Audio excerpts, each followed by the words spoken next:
Welcome to A Better HR Business, the podcast that looks at how HR consultants and HR tech firms grow their businesses and how they help their employers to get the best out of their people. Remember, for show notes and downloads, go to www.getmorehrclients.com/podcast. That's getmorehrclients.com/podcast. Okay, let's get started.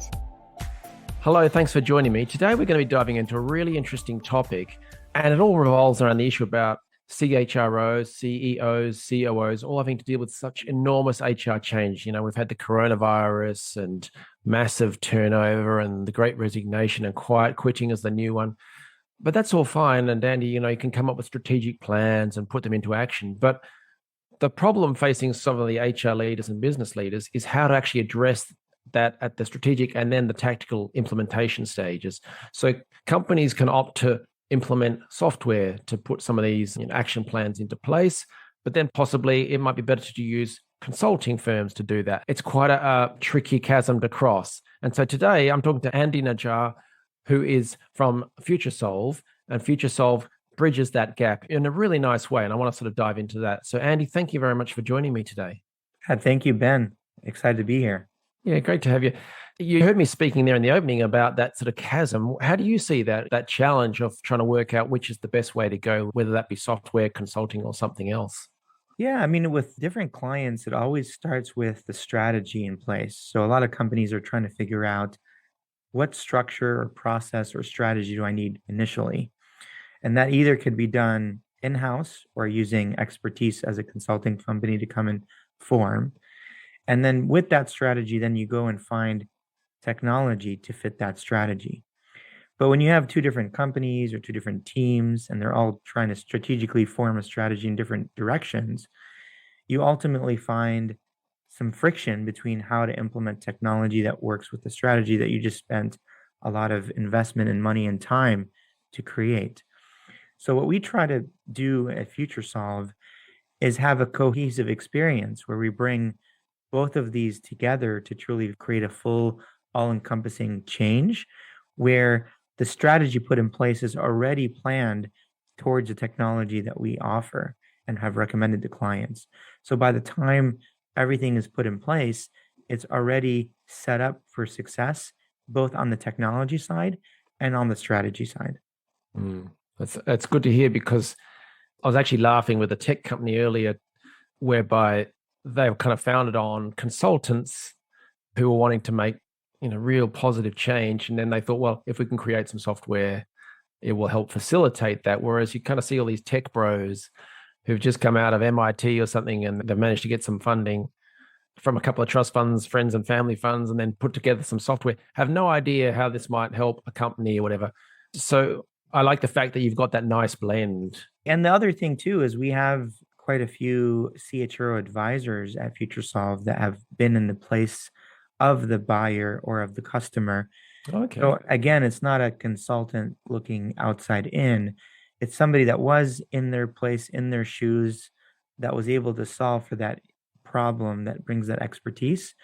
And as a result, even the technology companies like to work with the advisors because we provide them insight on how HR expects to use this, or what is the true trend that makes an impact, versus going at it from just a consulting angle or just a technology angle. So bringing a uniform experience, both from internal HR experience, internal technology implementation experience, to truly make things work internally for companies.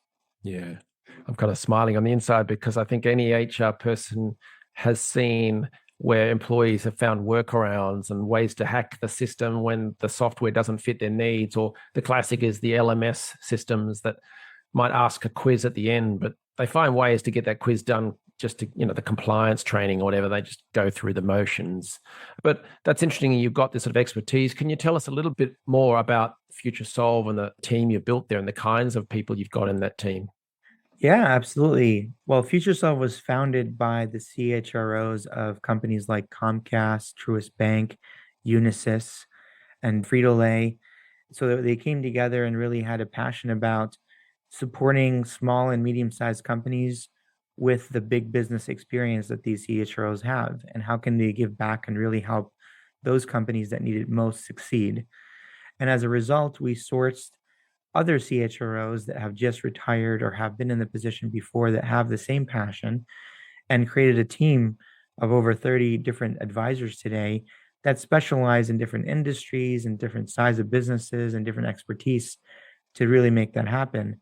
So we have people like the previous CHRO of Colgate and Coca-Cola and other brands that all are within FutureSolve that bring a ton of experience, but are truly passionate about helping that CEO or the executive team of a mid-cap company that might not be heavily invested in their HR department yet, to truly take it to the next level and make a people decision that will dictate what their company looks like for the next 5 to 10 years. Yeah, right. That's a big impact. What kinds of people decisions and people problems does FutureSolve help companies resolve? Yeah, there's a lot of really big ones, specifically after the pandemic, that have been happening. But some of the big ones we're hearing is culture transformation. How do you transform culture now that there's a hybrid environment? Another one that they always ask about is change management. When they're making change, how to create adoption, where all the change is happening in a synchronistic way, not just process, but being agile and thinking on the fly from a leadership perspective. We also get a lot of leadership agility work where we can either create a structure, a leadership team, or create a leadership strategy across the company that will transform it moving forward.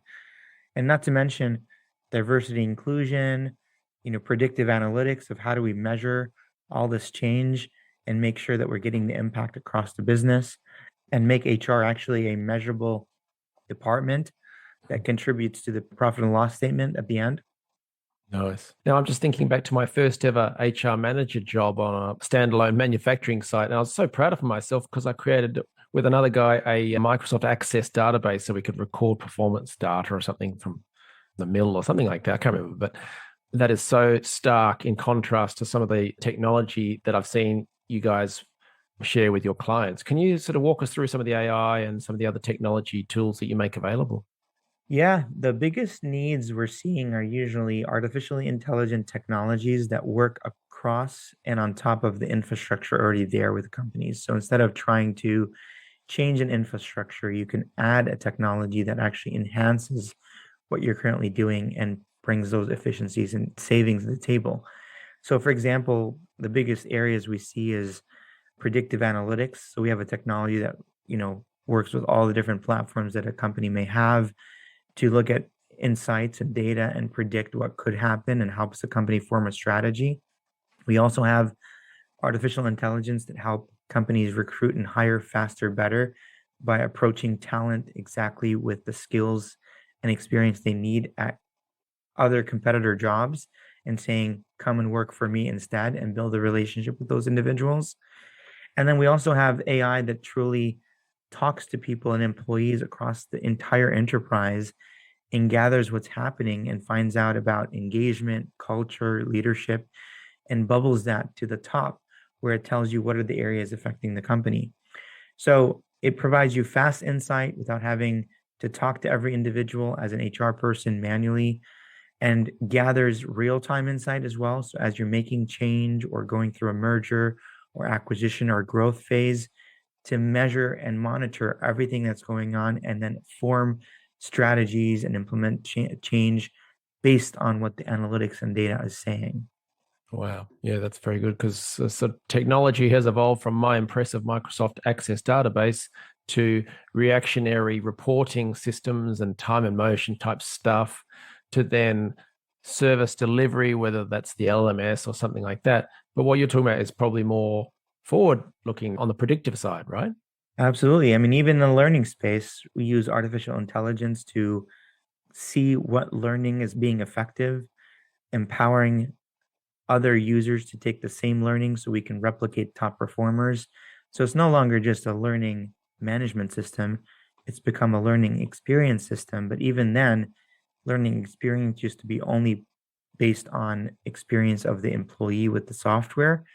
And now we're using learning experience using artificial intelligence to prescribe training that's truly effective. So if there is that course with that quiz that nobody wants to take and they only take it because it's required, AI is going to say they're only taking it because it's required, and we need to find a better way to help them retain the knowledge that makes a better impact on the job. Yeah. I love all the kind of the practical stuff, the anecdotes and things like that. So when we were looking before at the pain points that CHROs and CEOs, COOs have to deal with, some of this stuff on the AI and the predictive technology, how do they use that in a practical sense? Like, we're letting our customers down, so we need to improve performance of our frontline staff.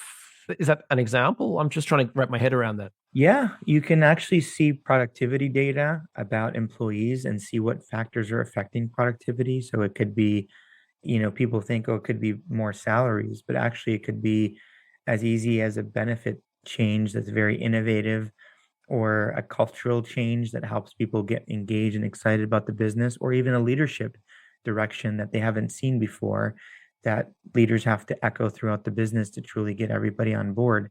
And those are the things that we actually look for, is how do we transform the business to the next business that needs to happen to get to the areas that they want to improve and make happen. So for example, I like to use this example. There's a legal firm that, wanted to be more innovative because everybody that is Gen Z looked at them as a dinosaur that is not cool to work at. And when we did the analysis, that we found that actually just providing everybody as a benefit of Uber credits that they can go out with their friends on the weekend and Uber back, what made them the cool company. So a change as simple as that actually transformed how people viewed that company, because the benefits are now tweaked and changed to align with Gen Z, for example. But that's an example, but obviously each company is different and what they're looking for is different. But that's where data could tell you, what are people asking for and where should you focus your efforts to truly transform what you need. That's very cool. Very cool. You guys at FutureSolve have some very cool information and events and things like that. Can you tell us a little bit about that, both whether it be the research and or events?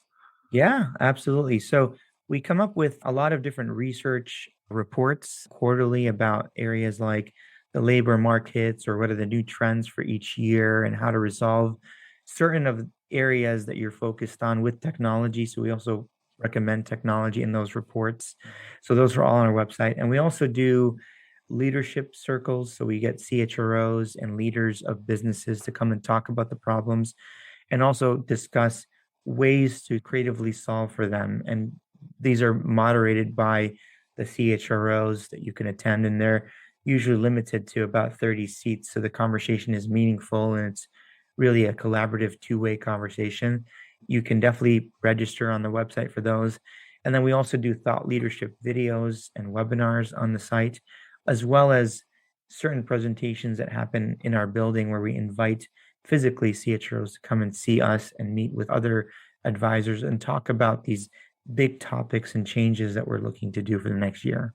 I love it. I love it. I said at the opening about there's so much change and so many challenges facing CHROs, CEOs, COOs. In your position, you're so immersed in HR and what challenges businesses are facing. What do you see as coming down the road, coming around the corner for business leaders in the world of work? Yeah, the biggest things we're seeing in the world of work right now is how to really enhance and move leadership to the new level. One of our founders believes that even the term CHRO will be replaced eventually with Chief Leadership Officer, because truly it comes down to how to empower everybody in the business to be a leader, even if an individual contributor employee is a leader within. And how do we empower them to be leaders, and how do we give them the tools and the ways to empower everybody else in the company from the bottom up to truly transform and change what they're looking for. So that's become a big thing. So, we're seeing ways of keeping people in the conversation. A long time ago or before, you used to put a leadership team through a 2-day or 3-day offsite and hope that they're completely changed from that. And how people retain knowledge is through living it, breathing it every day. And that's how you learn and retain. So even breaking all of those concepts into mini short TikTok video type trainings where they keep everybody in the loop. So why should just the CEO go through diversity inclusion or communication leadership courses when we can break it down to, 5 2-minute or 1-minute short videos that everybody could understand very quickly and have the entire conversation as a company together. So we're all going through the learning together. That's what I'm seeing as the future of work today. Brilliant. Love it. Thank you for sharing, your insights and sharing the story of FutureSolve and what you guys do and deliver. If people want to learn more, see some of the research, learn about some of the events, and perhaps look at either the consulting services or the technology or the AI side of things, what should they do next? Yeah, you can just visit futuresolve.com under resources and download any of the documents. They're all available free of charge, available for everybody to access.